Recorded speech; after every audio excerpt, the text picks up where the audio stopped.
Good afternoon, brothers and sisters, elders and guests.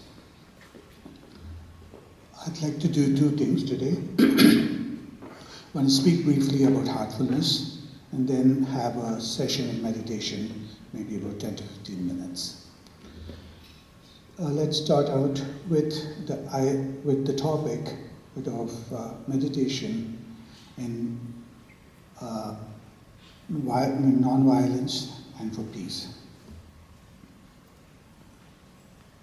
Om Shanti, Shanti, Shanti is a refrain that is commonly found in our Vedas and Upanishads.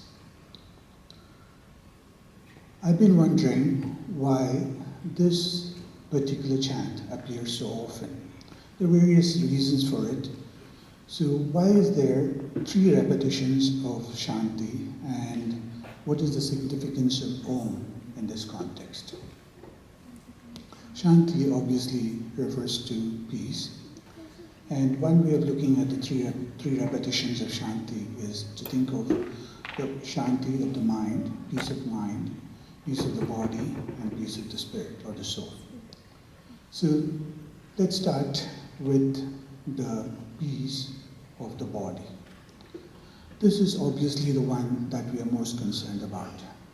It can have a range of meaning. Peace of body or Shanti in the body can have a variety of meanings. It could just mean restfulness, being at ease, undisturbed, to all the way to safety of life and limb, avoidance of war, or absence of social disturbances, absence of pestilence, absence of terrorist activity. So this peace of body has such a vast meaning. And this is what has taken the most attention of humanity ever since humans arose. This need for physical safety and physical quiet and peace has dominated our needs. And variety of solutions have been sought. And leaders of humanity, and such as even from community leaders, family leaders, and national leaders, have sought to find peace of body, peace in society, peace in our families, and peace in our communities. The results are mixed at best. And religions have taken a big hand in this. Religions have tried to bring peace to humans. And the result or the outcome of these efforts of religion is again mixed. There have been times where religions which sought to promote harmony, understanding, and peace have been the cause of loss of human life, war even. So the peace that is sought at the physical level has been elusive. It has been fragmentary, piecemeal, or only occasionally present. So where does peace really originate? That's where the mind comes in. The mind is the place, the junction that affects both our physical world and our spiritual world and our soul. So what is peace of mind? Peace of mind has been sought very extensively. People from Alaska have sought for it, people from Zimbabwe. So A to Z is covered. Everybody has been seeking peace. People have gone into the forest, people have isolated themselves in caves, and people have starved themselves, people have indulged themselves, people have spent time on the psychiatrist's couch looking for peace of mind. So peace of mind is to be found, I find, the best succinct reference and both of the cause of lack of peace and the solution to obtaining peace of mind, I find, is in the Patanjali Yoga Sutra. The second and third sutras of Patanjali both identify the cause of lack of mental peace and also suggest a solution to that problem. So the second verse, as you probably all know, is Yoga Chitta Vritti Nirodha.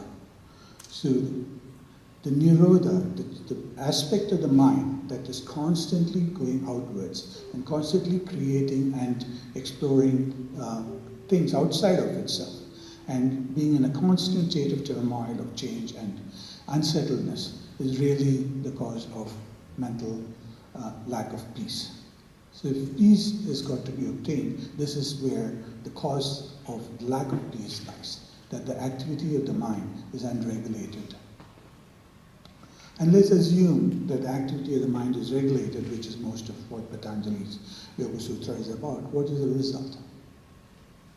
The third verse goes, I'll translate it in English rather, that when the mind settles on itself, it finds its true nature. And what is settling of the mind and what's its true nature? This is where the Om comes in. The true nature of the mind is its absolute identity with the ultimate. So till the humanity comes to exert itself in this direction of finding a means to regulate the mind and finding a settledness of mind, the aspect of looking for peace outside is not going to be fruitful. And this is the same message that Babaji sent to the United Nations in this time. And of course, it got only the response that it got. So now let's talk a little bit about how this peace of mind in the yoga practice is obtained. Obviously, this version of these aspects of Patanjali Yoga as emphasizing meditation is the key to a variety of meditation practices.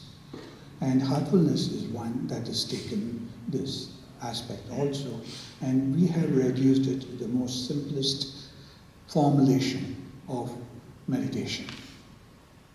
It has got three aspects. The first aspect is that of regulating the mind, which is done by letting go of its past tendencies, of its involvement and in its habits and its preoccupations.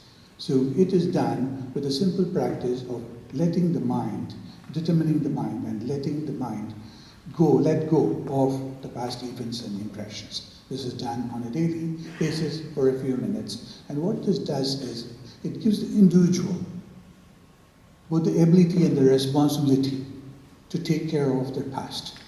Because most of our burdens and most of our habits, most of the causes of our troubles are from our past emotions, impressions, and actions. And when we are able to attend to them and let go of those elements, we get progressively refined. The second aspect of refinement is that of our consciousness. When we are conscious of our true settled nature, our mind is at peace. Our consciousness of all other things outside, all the conflict, our desires, what we are upset with, all these things become less so. So the second aspect of the practice is to redirect the mind to a state of settledness inside. And this is done in the morning, which is an effortless and simple practice of sitting down and redirecting the mind to settle on its pure essence. And the third aspect is that of help in doing these two things. So there is a guide available whose purpose and role is to help us develop in this way through our spiritual development with the help of advancing spiritually in our development. And so these are the three simple aspects of heartfulness. And this would be not new to all those who are present here. But you recollect, I have not mentioned japa, I have not mentioned posture, I have not mentioned breathing. So all these things are not essential aspect of the meditation system that heartfulness practices. So when the peace of mind is settled, and the mind is able to settle on its own place, it discovers its true nature, and that is the nature of the ultimate. And that is a journey that unfolds as one masters the simple steps. And what proceeds is a refinement of our consciousness. Our consciousness gets progressively refined which means that our interaction with ourselves, our interaction with the world, our interaction with community and society changes constantly, and it becomes based on true values of inner awareness and inner nature, that of the divine. And this automatically sets, in a small way, changes that magnify over a period of time. And when individuals and communities participate in this and take this on, change happens, and change happens slowly, but in a irreversible manner. And peace begins with an individual, in a family, and in a community, and eventually may envelop the world. So this is a simple a few minutes explanation of how heartfulness sees peace as achievable in this world. And with due respects to other approaches, this is the approach that we offer free of charge, with no discrimination, and all comers are taken. So that is what I wanted to share with you. And thank you for your patience.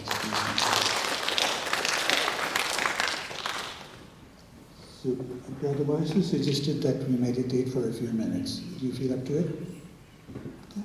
So to facilitate the meditation, we'll go with a short relaxation exercise, because we're in the middle of the day and we're in the presence of lots of other activity. So this is a short audio instruction to help us relax, and then we'll meditate for 15 minutes, Basu? Yeah. 15 minutes. So the kind of introduction to the video is the audio is going to ask us to start from our toes and walk us up, relaxing our body, and then it will say, please bring your mind to rest on your heart and stay there. So at that point, I'll say, please begin meditation, and we'll meditate for about 15 minutes.